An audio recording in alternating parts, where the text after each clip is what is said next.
that's enough figures. I'm going to show you some videos now. Okay? So I'm going to talk to you for the next 30 minutes about some of the innovations and challenges in lamellar corneal surgery.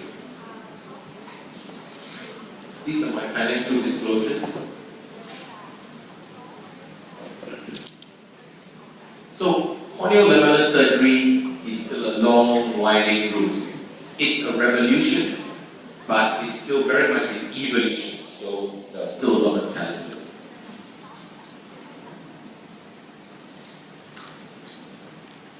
We started the Singapore corneal transplant study or registry back in 1991. We have about 5,000 transplants. And this is PKP. You will see a huge variation in the graft survival with time, 125 months. And this is the Australian corneal graft registry as well, which also shows downward trend. So PKP may be good for some indications. You know, on top here is keratoconus, right on top. Oops. So keratoconus, here is keratoconus, but infection is down here somewhere. And bullous, pseudophakic bullous keratopathy also down here. So this is the problem with PKP, that there is a finite graft survival, and the results long-term are not so great. We're now doing what we call ultimate lamellar graft. This is the new keratoplasty. So on the left here, you have deep anterior lamellar keratoplasty using the big bubble, where we just replace the stroke. Vision 2020. On the right, vision also 2020. This is where we just replace Descemet's and endothelium. This is a Descemet's membrane endothelial keratoplasty. So, one we change the stroma, one we change the endothelium. What do both have in common? You can get 20/20 vision, and the rejection rate is now about 1% for each of these conditions, for this surgery. PKP rejection rate about 15%. So these are the advantages. I was very happy to ask Professor Kinoshita and myself and Ed Holland a while ago in John Duck. We published this paper on moving away from corneal transplantation. This was a review of the different types of lamellar corneal transplantation, which is replacing penetrating keratoplasty. Basically, DELP, DSEC, and TMEC.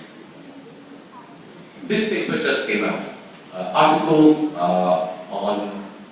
just published in JAMA a couple of months ago, looking at a global survey of corneal transplantation and IMEC. So this is 2012 data, 185,000 transplants in 116 countries. Now, if you look at the color coding, dark pink is keratoconus. So a lot of keratoconus. Blue is infectious keratitis, so a lot in China, India, some parts of Africa, and yellow is Fuchs dystrophy. What is the world's leading indication for corneal transplantation? So in 98 of these countries, keratoconus was the leading indication. In 40 countries, representing 41% of all indications. And of course, we can do a deep anterior lamellar keratoplasty for this, at least for some of these cases.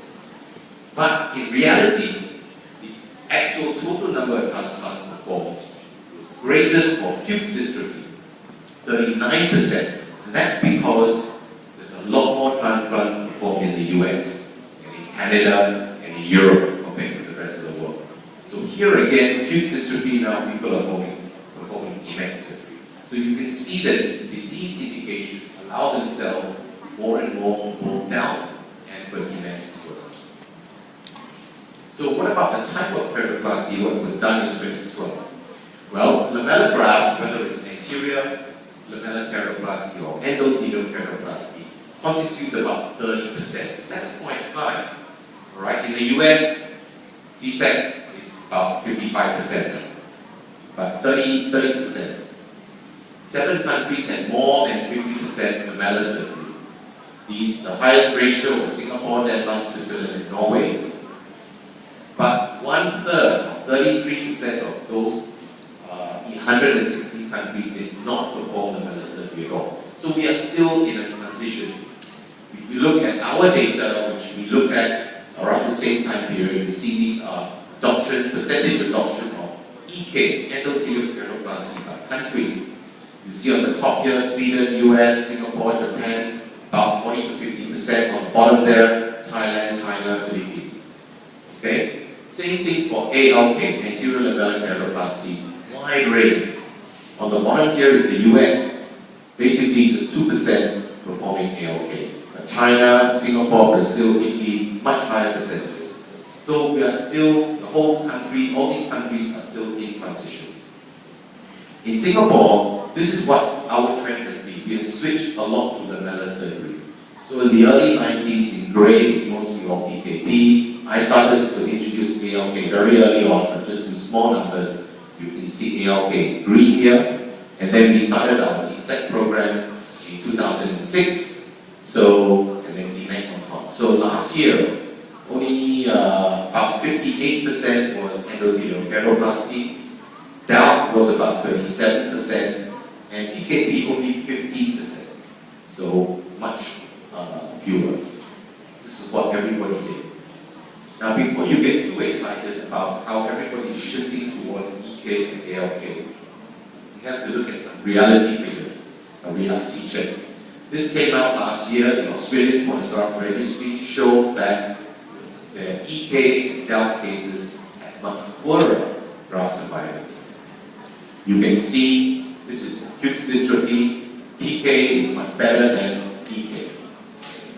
Even amongst the PKs, DSEC is much better than DNEC.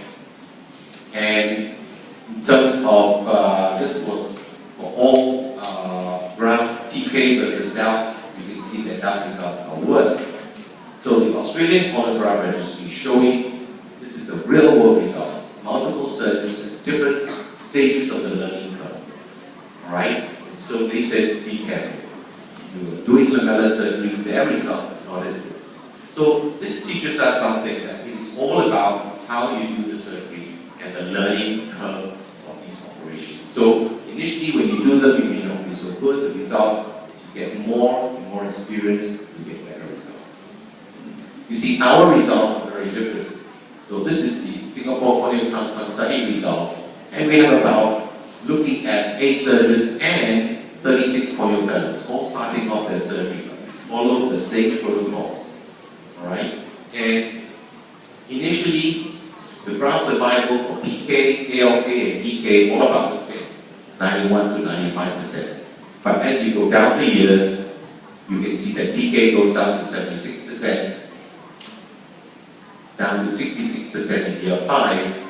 ALK is still at 91%. EK is still at about 80%. And in fact, for year 10, half of our PKs have failed. So the graft survival is only 54%, but ALK is still 89%. Therefore, you can see DALK here has the highest graft survival, followed by EK, and then PK. And this is all statistically significant. So our results are very different. We show that EK and DALK is definitely better than PK. Why is PK so bad? Because it has more complications. When we analyze our complications, you'll see PK, DSEC, and ALK. Here is PK, so the much more complications. So we look at glaucoma in light blue, because there's more glaucoma in our PK and DSEC compared to ALK. Because there's less rejection, we use less steroids, so we get less glaucoma in our ALK group. Rejection is, glaucoma is our commonest complication.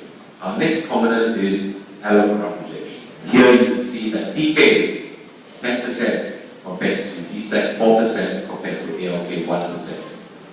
Alright, so much better rejection figures for ALK. Even for DSEC, our rejection rate is only 4% compared to PK, which is 10%. Late graft failure, this is usually endothelial decompensation. It's obviously highest with PK, followed by DSEC, then again ALK is less. So you see that ALK complications are generally much less. That's why these grafts will survive. So let's talk about ALK. Now, Anwar's big bubble procedure, we know, has been very good. And a lot of courses will teach this procedure. we know that big bubble gout is now the treatment of choice for keratoconus. This was a global consensus study which 4 supranational societies, the Asia Cornea Society, the US-based Cornea Society, the Pan-American Cornea Society, and U Cornea. We met last year in the US, and we looked at keratoconus, and we all felt that big bubble gout is the procedure of choice.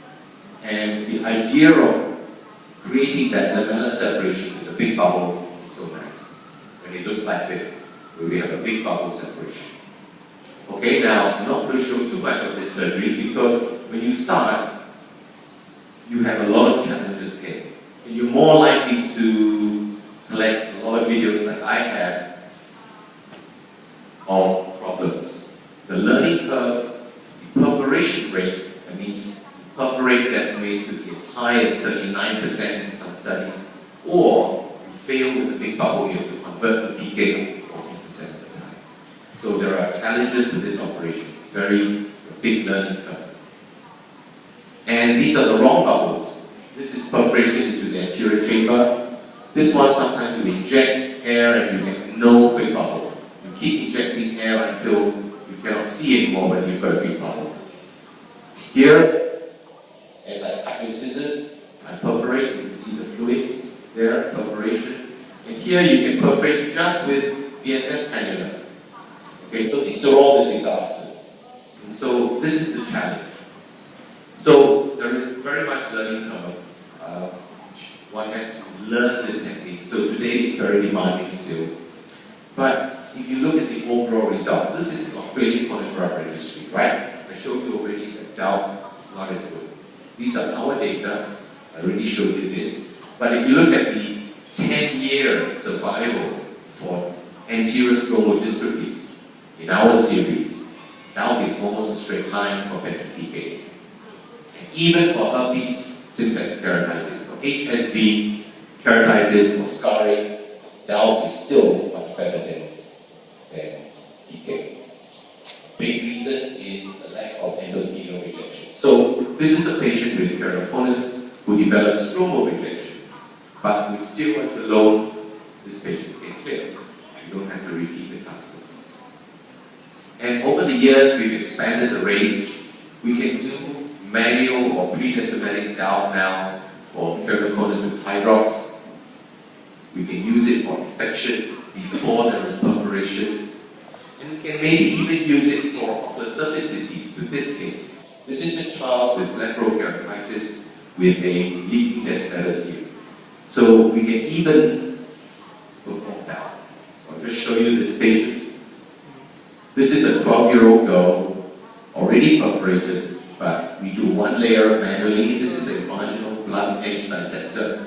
You have to go below the vessels, and you get to about 50 microns to 100 microns. At this point, I'm going to perforate. This is where the hole is, but the pupil's already dilated. I've done most of my dissection. I leave that right to the end. Then we put the donut on, the chamber is collapsed. And then after that, just like a dissect or a demand, we inject air. You can see the hole there. Okay? So this is a 12-year-old girl with a vascularized cornea. If you do a PKP, there's going to be a much higher risk of rejection. So we did a pre-decimatic manual gout, even though there was a pre-existing perforation. In the early post-op period, she was quite inflamed. You can see the hole right here. But with topical steroids, and then with oral steroids, this improves. And we get 6-9 at 1 year. Okay? Here's another patient before, another blepharokeratitis. This is a, I think, 20-year-old girl. And on the left here, leaking decimeter seal. This is what it looked like. And you can see there's a lot of scar left behind.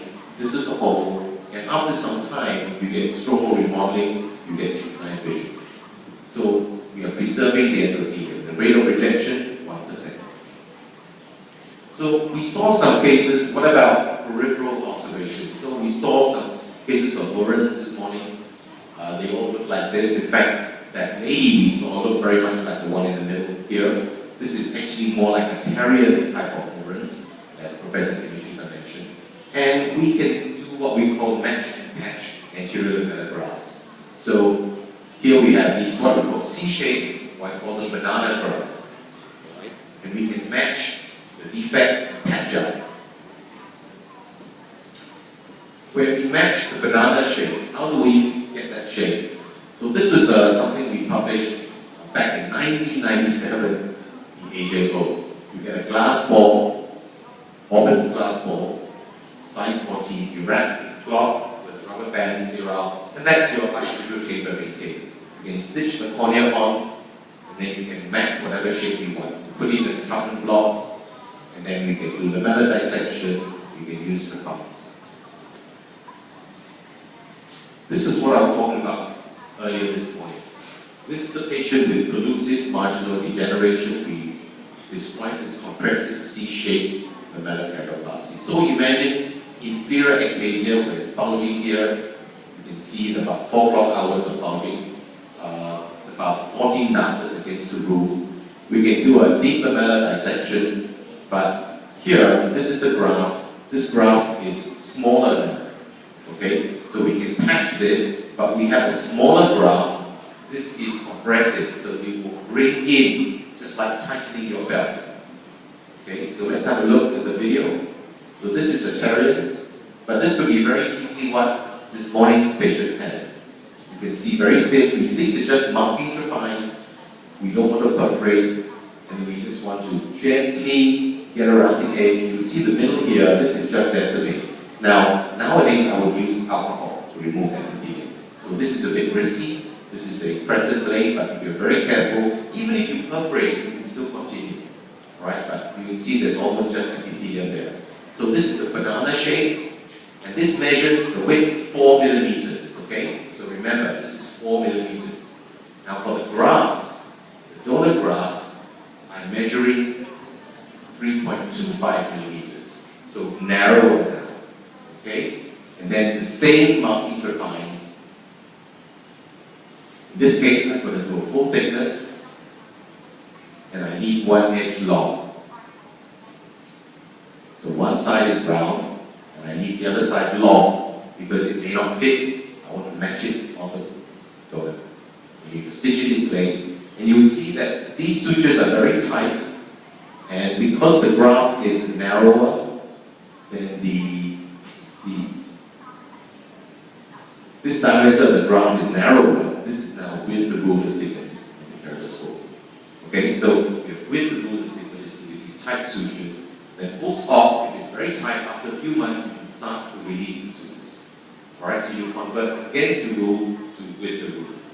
So this is that patient, this is before surgery, this is after surgery, here is the graft. You can see it's much pushed in now. Okay, bulging, here it's not bulging very much anymore.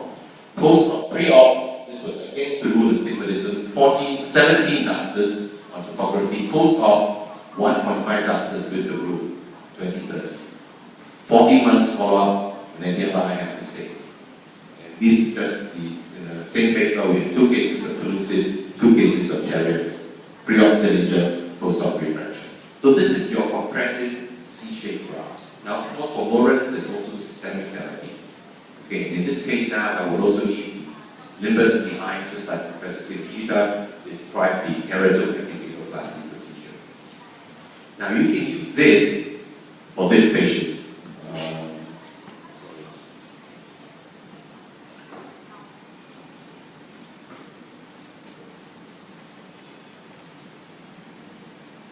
So,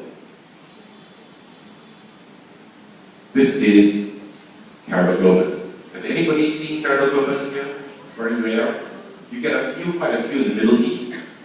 So keratoglobus can be very severe. Okay, so it sounds like a name, right? It's like a huge eye, a big globe. And if you look at the OCT, it's very scary. Alright? This, sorry, can't show up, probably about 70, 80 microns. So all around is very thin. So this patient can rupture. Hit the eye and will rupture, 50 microns, 70 microns. So endothelium is normal. So the idea is to tectonically treat this eye, to bring it to a normal thickness, increase the thickness, make it safer, less risk of perforation. And what we are trying to do here is, you can see the periphery cornea is very stretched. So we want to compress it down again. So we want to bring it down and also narrow the chamber, reduce the myopia. So this I call an annular tummy tuck procedure. Reduce the corneal diameter, the AC depth. And I think easiest would be to show the video. So remember what I told you about using alcohol? This is alcohol. So this is a trephine, a 13mm trephine, in which I just inverted it so the blood surface, and now I'm putting alcohol. This removes the epithelium. The safest and easiest, you see, with the sponge I can remove the epithelium, and you will see that there is a natural plane there. So no blunt instruments. This is a blood dissector, very thin all the way around, if you're looking around there. So we're dissecting a very deep plane. When you go to a very deep plane, then you find that there is minimal resistance. And so this is all blood dissection. Okay, we have not entered the eye now. Now we're going to collapse the chamber. This diameter is very big. Okay, if you look here, sclera to sclera. This cornea rim, including the sclera, is 12 millimeters. The patient's diameter is 13 millimeters. So we are going to stitch a cornea which is smaller than that. Compression. Okay? And we're going to use 9/0 nylon. We have to decompress the globe a bit more. You can see I have to decompress the eye. And you have to be careful there are no wrinkles in the middle. Okay, very tight suturing. There will be wrinkling in the periphery, but you have to be careful it's not in the middle. Okay, that's a periscope. Okay, so this photo is pre-op.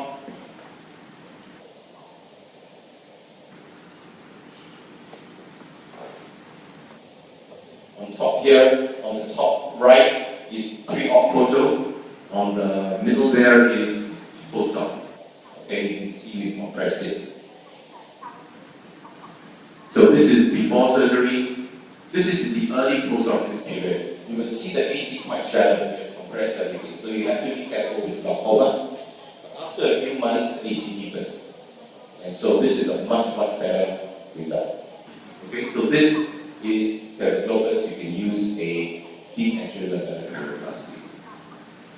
Okay, I'm going to end off with endothelial keratoplasty now. So we started back in 2006 by the TAHO method. This is what the Americans taught us. This is what Garrett Mellis taught us. And it was a big problem. In Asian eyes, we had a 60% endothelial cell loss, and both in Japan and in Singapore as well. So the problem with DSET is the concept. This is the ship in the bottle. How do we get the ship inside the bottle without damaging the ship? Okay, so you're trying to put a donor which is 8.5 millimeters through a 4 or 4.5 millimeter incision. How do we get it through that wound without scraping off all the endothelium? With a taco foaming, you do scrape off the endothelium. Alright, and the cell loss can be anywhere from about 25 to about 60%. So this is Frank Price data published in Ophthalmology 2010 with his results, and he showed that for Fuchs dystrophy, alright, the 1 year endothelial cell loss for DSET was 38%, whereas for PKP, in the corneal donor study, the cell loss at 1 year was only 20%. So you're losing more cells with endothelial keratoplasty. Well, I think you've probably seen this, but we presented this before, and we invented the endoglide where we have an exposable inserter, and this minimizes the endothelial damage. We published a paper which showed that the cell loss at 1 year is reduced to about 15%. There are quite a few other papers now with using this. And here we're controlling the situation. This is the posterior donor. And the idea is that the chamber with an AC maintainer is maintained so that you do not lose the chamber. And we're putting viscoelastic, and then we're doing a controlled pointing of the donor cornea, the DSET donor, endothelium inwards, so that it is protected through the wound, and then this is placed onto a plastic holder. This goes into a 4.5mm wound. AC maintainers on, there is full control, no chamber collapse. You can take your time, and then forceps goes across to pull the donut out, and then it naturally unfolds the right way. The cell loss in normal cases will be about 15% in 1 year. Before you let go, you inject air. So this gives you the greatest amount of control. So there are quite a few things published now. I just showed you one where in UK they compared the endoglide versus the bucine glide, and they showed a much lower endothelial cell loss compared to the endoglide, compared to the bucine glide. So they felt that the endoglide was a better option. Okay, if you look at the cell loss, this is folding taco technique at 1 year and 6 months, about 40% cell loss. Asian eyes with the folding technique, recent studies, not much difference. So these are all the taco folding technique publications. This is a suture pull-through technique. Bucine glide, a bit better, maybe about 25 to 28% cell loss at 1 year. The sheets glide, another approach. The endocerta, this is in the US, another inserter, another one, the NCI. And these are the data from the endoglide from about 8 published studies. So the cell loss is definitely lower with the endoglide. This is PKP. In Singapore with this SCTS study, 40% cell loss. So we are better than PKP. This is the cornea donor study in the US, 22% cell loss. Alright? What about at 5 years? So on the left here is pseudophakic bullous keratopathy, and on the right here is Fuchs. Now Fuchs dystrophy is very different from the PKs. Everybody knows that Fuchs has a better prognosis, it's quieter, and the success rate is better. So it's interesting, our 5-year analysis shows that DSEC is very successful, much better than PKP at 5 years. For PBK, DSEC doesn't do as well as Fuchs, but even then, statistically significant, better survival compared to PK. Alright, so the 5-year survival for PBK, pseudophakic bullous K, for PK is about only 47% compared to DSEC, which is about 65%. For Fuchs, PKP, survival is much higher, 73%, but DSEC, in our hands, is very high, 96%. So DSEC is clearly better than PKP. I'm going to end off with what's next. How far can we take DSEC? Okay? Can we perform DSEC for very scarred corneas, like we saw Dr. Pinashida? What about this eye? Can you do DSEC? Maybe yes, maybe no. And then what about Fuchs? Everybody is talking about DMAC now. DMAC is much better than DSEC. Everybody is talking about DMAC. So maybe we should stop doing DSEC and do DMAC. So these are very different spectrum. One is very good prognosis, one is very bad prognosis. Let's have a look. Let's have a look at the bad cases first. So these are 4 eyes, all different stages of pseudophakic bullous keratopathy. Can we DSEC all of these eyes? Well, this one, maybe, yeah, you can see, maybe you can do it. DSEC. This one, this looks like a phaco burn. It's quite limited, your view is quite good. Maybe you can do DSEC here. What about this one? This is a failed graft after 9 years. Failed PKP. Probably you have to do a repeat PK, right? And then this one? DSEC or no DSEC? PKP? Let's have a look at each of these cases. So this one, moderate scarring. This is a case that we often see. Maybe pseudophakic bullous K for some time. Still not too difficult to do. And yes, I think it's still possible to do DSEC, but there will be some residual stromal scarring, so you have to inform patients that there will be a bit of a scar, but not too bad, 20-25 or 6-7.5 vision. So these are quite straightforward. Yes, we can DSEC.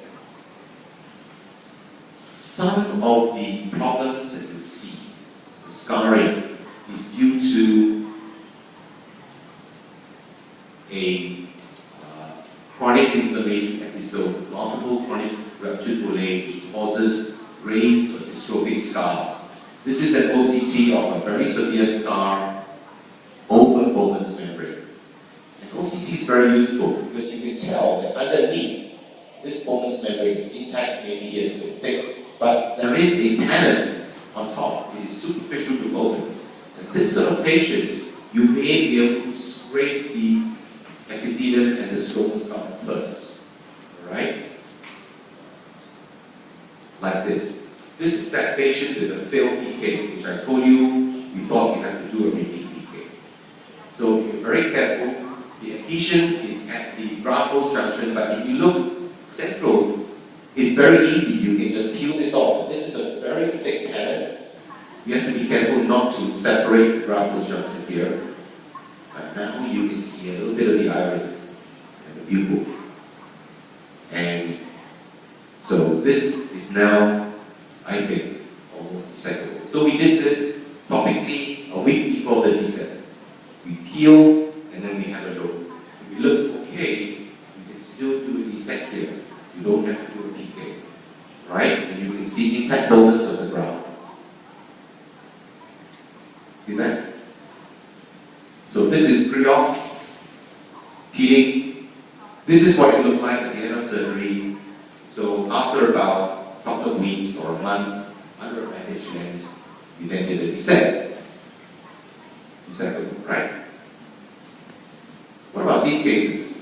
Same thing, there are pannus on top. This is where you have to tell patient, yes, there will be some scarring, but you try to dissect. Why? The rejection rate is much lower, and those sutures, better vision, less rejection. So these are all cases that we've done dissect. What about this case? This one, I offered a dissect or a PK, and she wanted to do a dissect. So fine. I thought it was very clever. I did a dissect.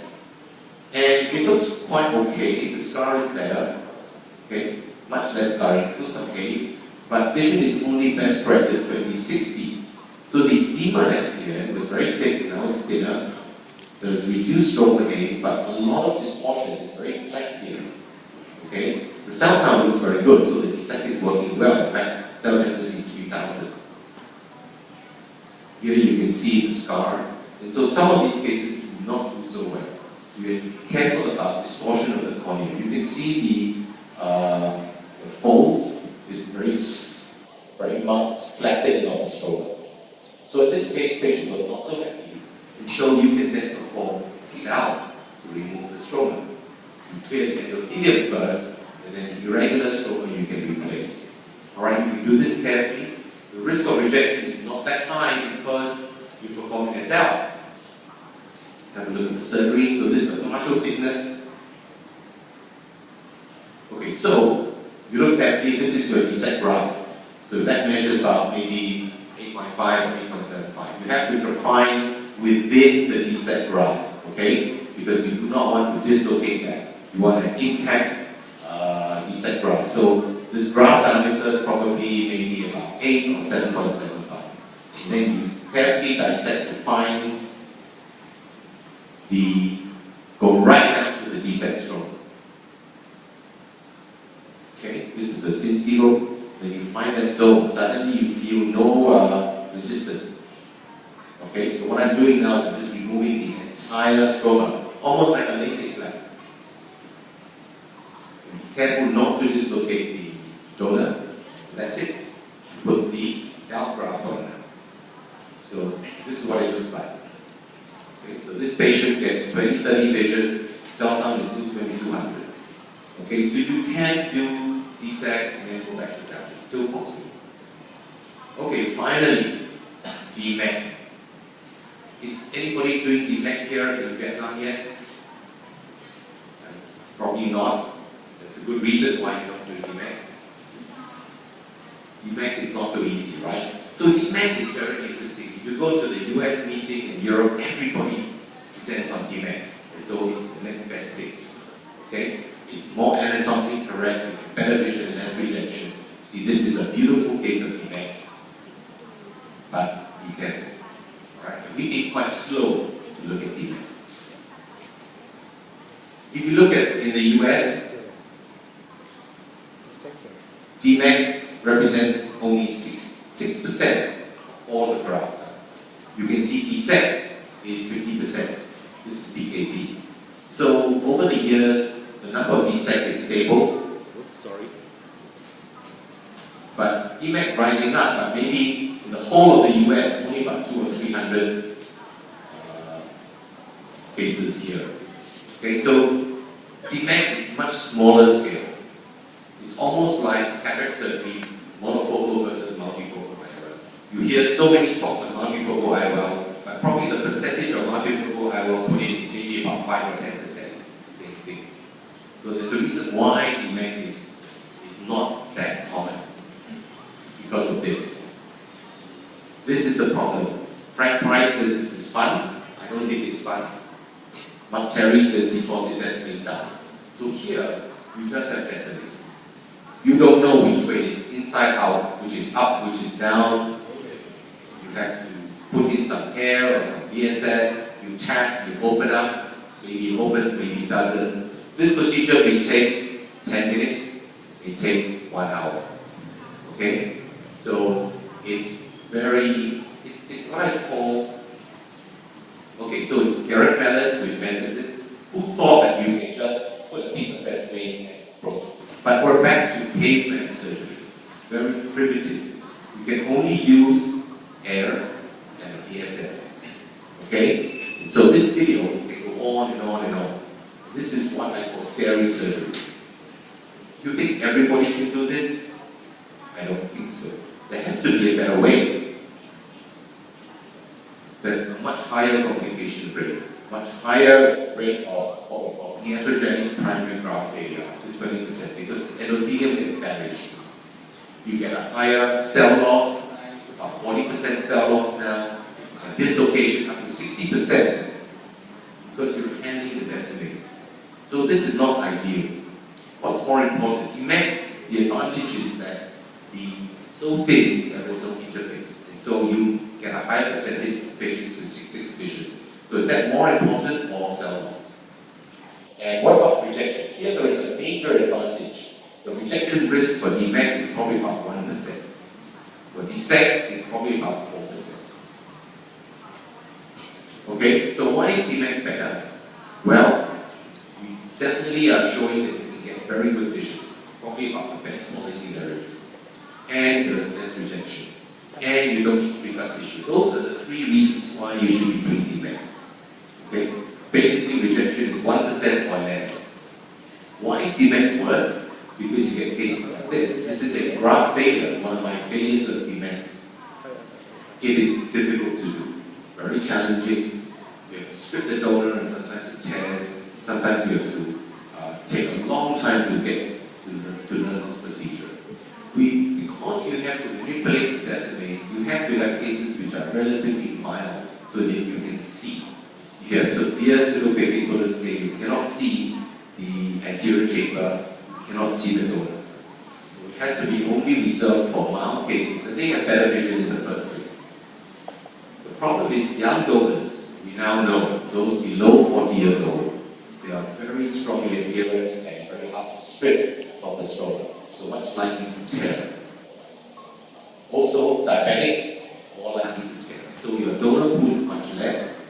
And we know that DMAC has much higher endothelial cell loss compared to the best results for DSEC, up to about 37 to 40% cell loss. And much higher dislocation or rebubbling rate. So you see this before. Where does DMAC fit in? We're back to the taco stage, about 30 to 40% cell loss. Okay? So it's not fair to compare DMAC with DSEC. There are different stages of evolution. You compare apples with oranges. DSEC is a mature procedure. It's almost more than 10 years old now. And it's mature, there are better techniques, better insertion devices, less cell loss with time. And so the operation has changed. However, DMAC is still the same operation. There is no change, except you use glass tube instead of plastic tube to insert the donor. Alright, so it's still at a very early stage. So how do we make DMAC easier to perform? How do we make it less surgically challenging and more consistent? Especially our Asian eyes when there's a lot of very high uterus pressure, the risk of iris problems? Well, we need more consistent and reliable DMAC donor preparation. Can we peel without tearing? Maybe we need some new donor insertion devices and new surgical techniques to provide more tissue control in the anterior chamber. So this is how donor tissue is prepared in most IVANs in the US. This is called the scuba technique. You confine around and then you just peel. Now the problem is the tear rate could be anywhere from 5 to 18%.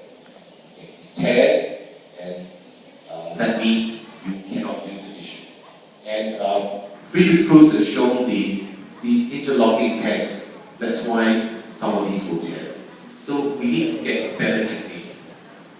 Well, what I've been doing is designing an instrument. We call this the DMAC stripper, made by Asipo. I have no financial benefit from this. And one end is got a curved Y-shaped instrument, and the other side is a blunt dissector. It's probably easiest to show you what I do. So this Y-shaped dissector goes all the way around, and the two tips are blunt, the corner edge is sharp, so you can go all the way around and basically cut the donor with minimal radial tears. Now the other end, this is the clever part. This is a blunt dissection where you're not stripping anymore, you're just lifting it up. You can take your time, much less risk of tearing. So we've done this in about 50 cases now, we've not lost any tissue. So we have to make the donor smaller, so this is an 8mm donor. And you can see with this blunt dissector, what we can do is we can separate the desmoids completely. Okay? So we've changed the technique. Now we can do this for young patients. 36-year-old is the youngest I've done. You can use it for diabetic patients. There's less risk of tearing. But donor preparation is not so difficult. The difficulty is positioning the donor in the eye. So how do we make the three challenges in handling SMA's membrane? You touch it, you kill the endothelium, so you can't really touch it. You have to unscrew it. Now, SMAs always grows with the endothelium upwards.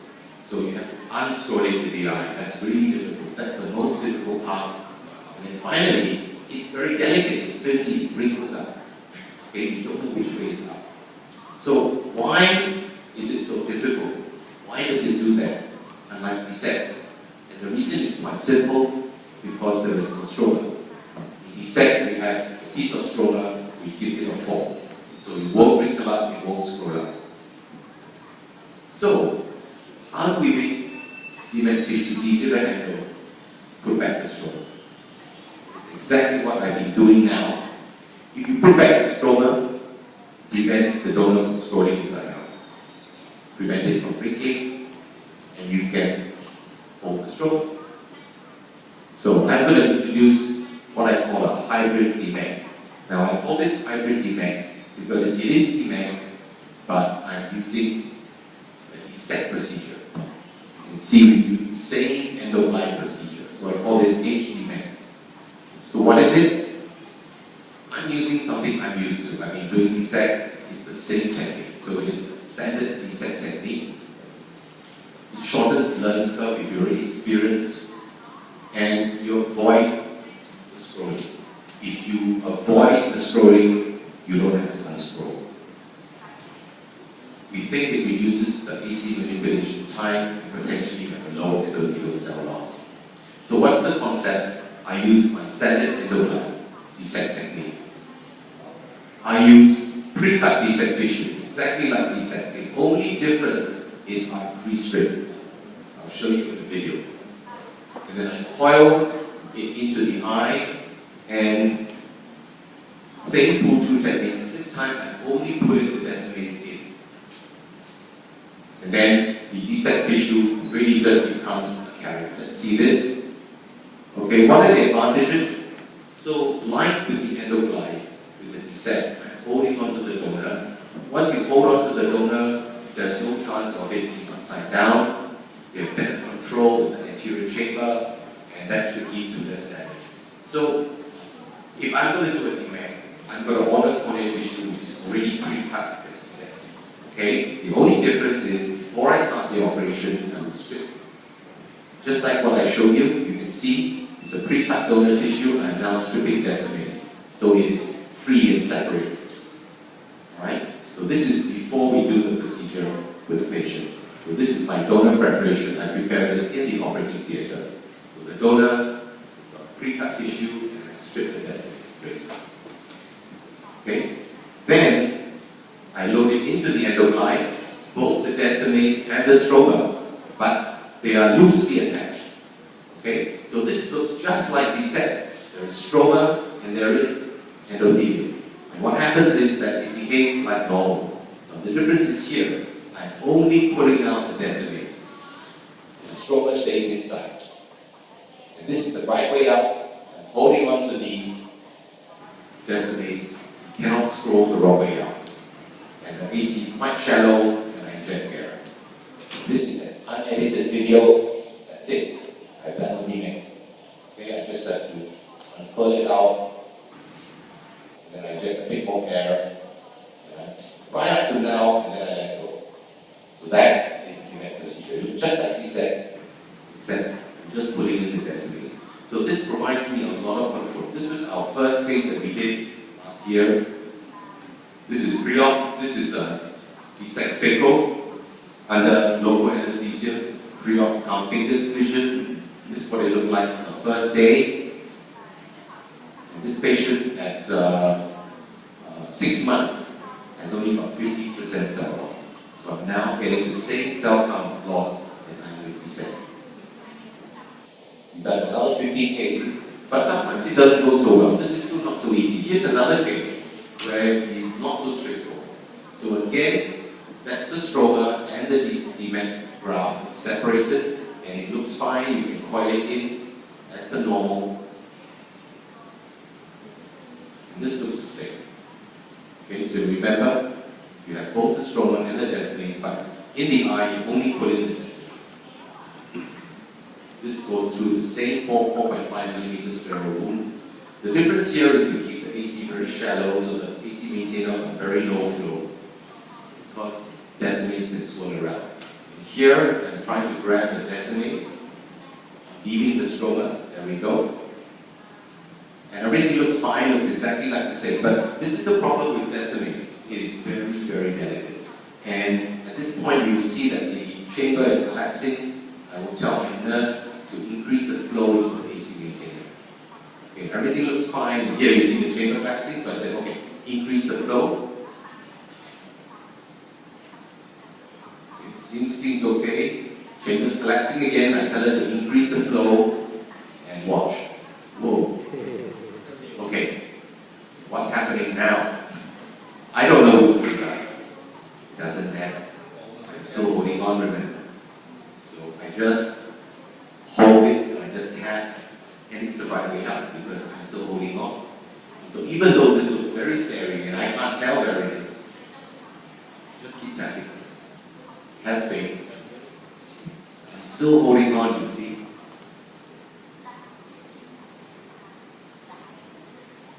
There you go. There. It's open. Alright? So this provides one extra level of control. That forceps holding on to the donor means it is always the right way up. Okay? And I can hold on, I can use the hand bubble now to open this up. But I'm safe. I know it's the right way up. I'm going to inject a little bit more air. There. Okay? And once you get to this stage, you're safe. You're just injecting air. Okay? So this is my great neck. So here is my event evolution. I've only done about less than 50 cases. The first 15 cases, I had 59% cell loss. So back to taco days. One primary failure, rebubbling. And then it got better. Same basic technique for the next 15 cases.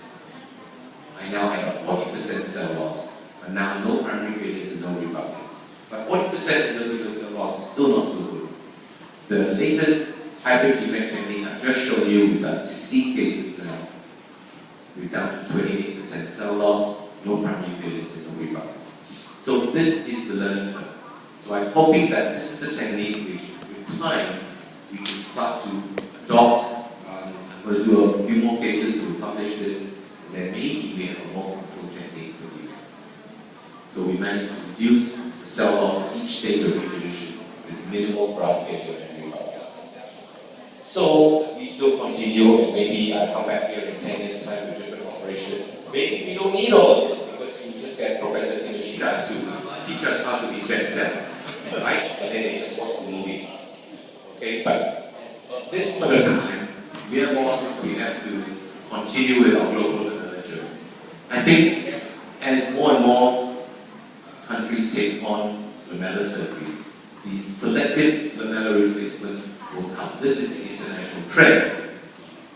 Deep anterior lamellar keratoplasty removes the main risk of endothelial failure by endothelial rejection.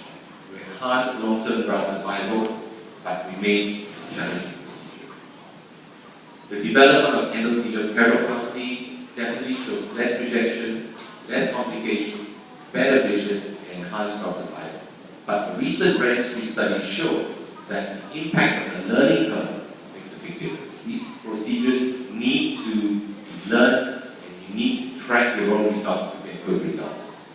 We anticipate new technologies which we can bear on lamellar surgery. This may make it surgery more standardized, simpler to perform, and better outcome for our patients. So I just want to thank all of my colleagues who've done all the work on the bottom two of our grants agencies here, all the corneal scientists in the Singapore Eye Research Institute, the corneal surgeons in Singapore National Eye Centre, the Singapore Eye Bank, and all our various fellows from all over the world who help all the data. And again, invite you all to Korea, South Korea in December, and to Singapore in 2020. Thank you very much.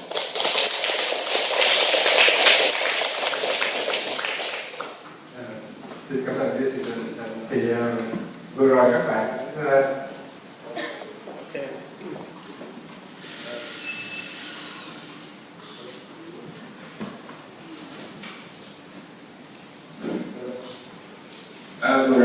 xem các kỹ thuật mổ ghép giác mạc từ cổ kim đến hiện đại. Thì giáo sư Donald là một trong những người tiên phong trong vấn đề về ghép giác mạc. Qua bài trình bày này, không biết các bạn có những câu hỏi gì không? Giáo sư Hùng và giáo sư Hùng.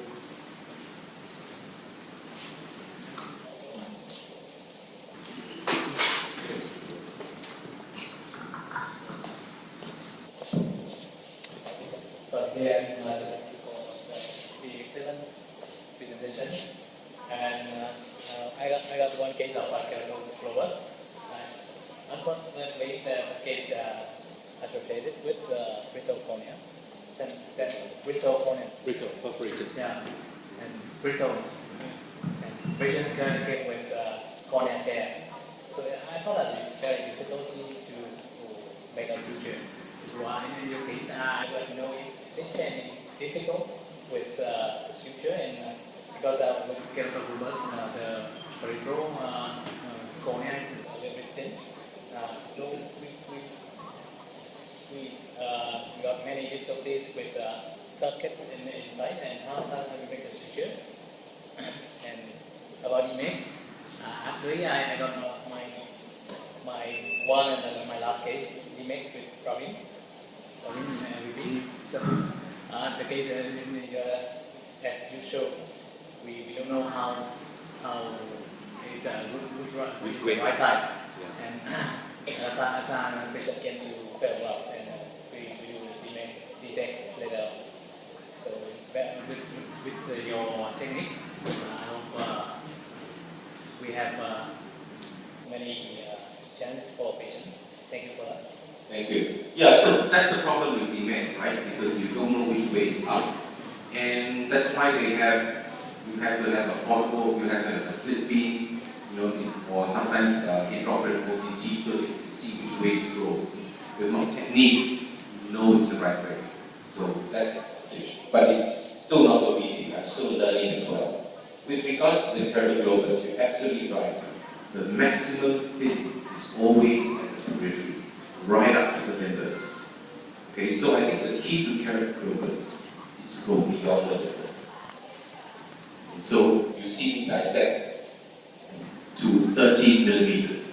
So at 13 millimeters, you're actually into almost sclera already. Now for keratoglobus, the sclera is normal thickness. It is just at an absolute nimbus periphery that becomes very thick. And you do not want to stitch where it's very thick because it's very difficult. So I think for keratoglobus, you need to go all the way out to 13 millimeters. Yeah? So that's the key. With regards to brittle cornea, you have acute eye drops where there's a perforation. It's best to wait if you can, because for the first few weeks after acute eye drops, the desibase is torn and not scarred out, and there are lots of fluid clefts in the stone. So if you try and do a deep manual dissection, you'll rupture. So for eye drops, even for keratoconus with acute eye drops, you wait usually for about 3 to 6 months until everything has shrunk down. Right? So there are 2 reasons why you do that. If the eye drops settles down so there's no more edema, your desibase screws up. Secondly, the keratoconus flattens, and actually sometimes they see better. But at that point, you can do a pre-desibematic manual dissection. And because the layers are all compact now, there's no more fluid, you can still do a manual down.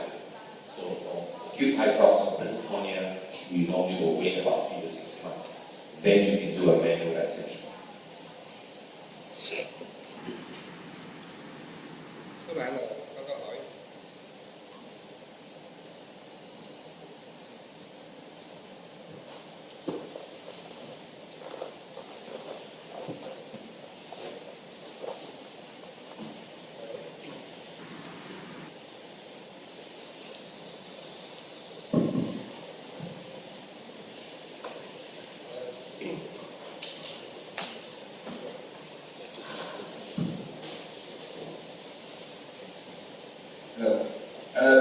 Nếu mà không có câu hỏi thì sáng tới giờ thì mình cũng đã có một cái ngày được học rất là nhiều chuyện. Đến đây thì tôi cũng xin đại diện cho tất cả các học viên ở đây cũng như tất cả các bác sĩ nhãn khoa ở phía Nam và thành phố Hồ Chí Minh.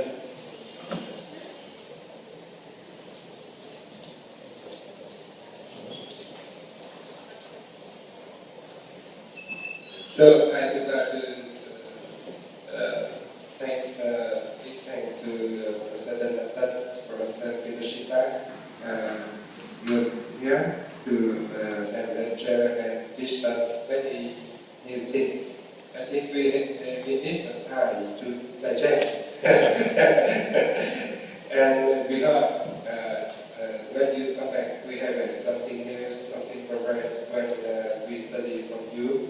And we hope you will back again. Welcome to have Ho Chi Minh City in Vietnam. Thank you very much. I think it's a great pleasure and honor for us on behalf of Professor Kinoshita and myself. I think we had a very interesting session. And it's very condensed, I think. Yeah, one day, so a lot to digest. But Professor Kinoshita chairs the fellowship program for the Asian Cornea Society, the Santan Fellowship. So, like we said, if anybody who is starting to do cornea transplants, a young corneal fellow, and you want to get the opportunity to spend 2 weeks or a month, apply on the website, become an Asian Cornea Society member. Yeah, both and myself, we are so pleased to be here and then sharing the knowledge and also the time and the experience. I think that this is just a starting point. So I think somebody, especially young generation, if they would like to do something, and I think Singapore or Japan or other places, please apply to the ACF, I think the fellowship program, program. One last word of thanks to Santan and this lady over here, Ms. Panchali, who runs the Asian Cornea Foundation and Society and the fellowship program, and for organizing this for us. Thank you very much.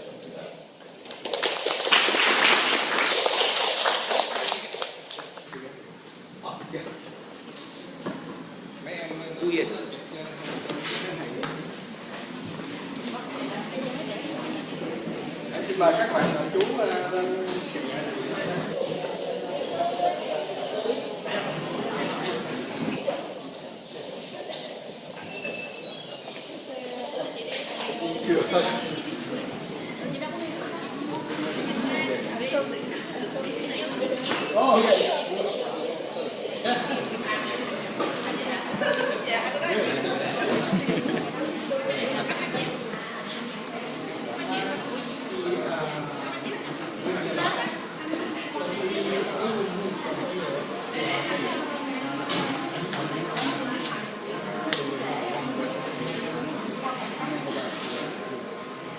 Dữ rồi ha, chiến đấu dữ.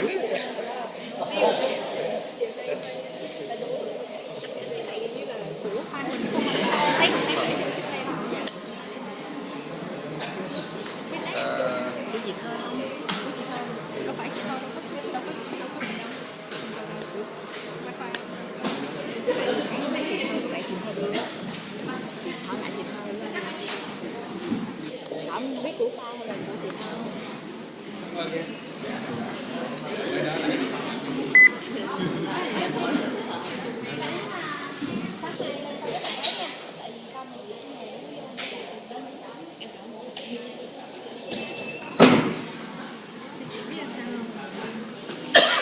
Chụp chưa?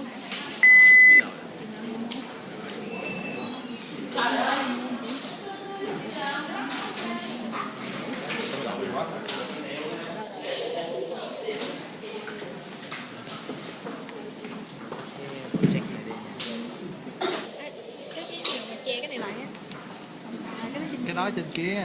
Có cái remote không? Dạ, em lấy cái ghế. Lấy ghế này.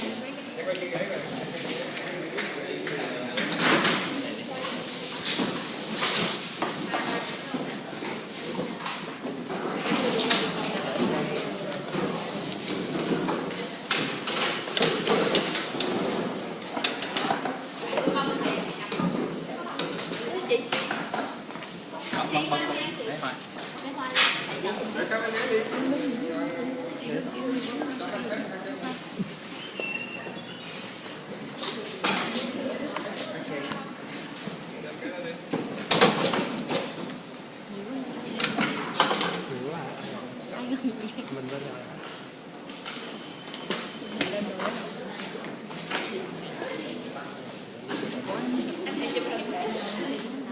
Đứng rồi, đi vô chứ, đứng vô đi, đứng vô đi.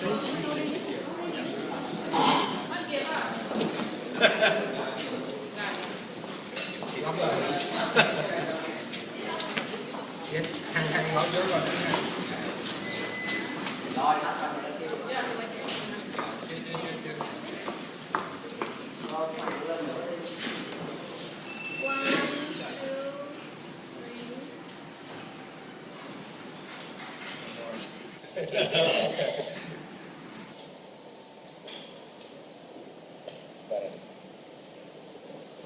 One, two, three.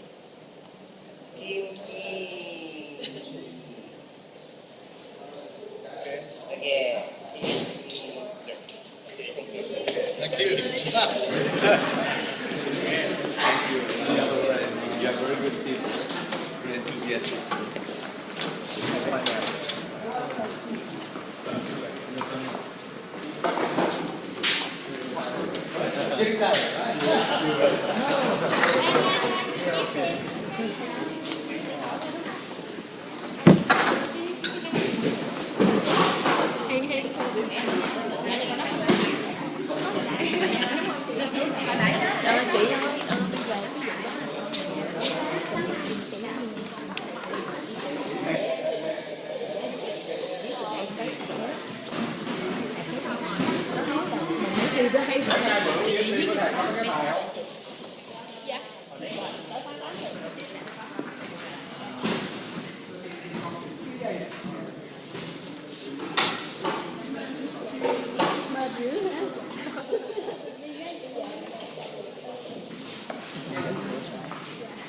Chỉ vài lần rồi chị cảm ơn này nọ cho nó khôn ngoan này. Chị đang viết rất là hay, cái vô em cái văn phong của em vô rất là tệ. Chị cũng chưa accept này nọ thôi. Cái thứ hai là em sẽ làm cái email rồi em gửi cho chị coi lại lần nữa rồi em gửi họ. Em liền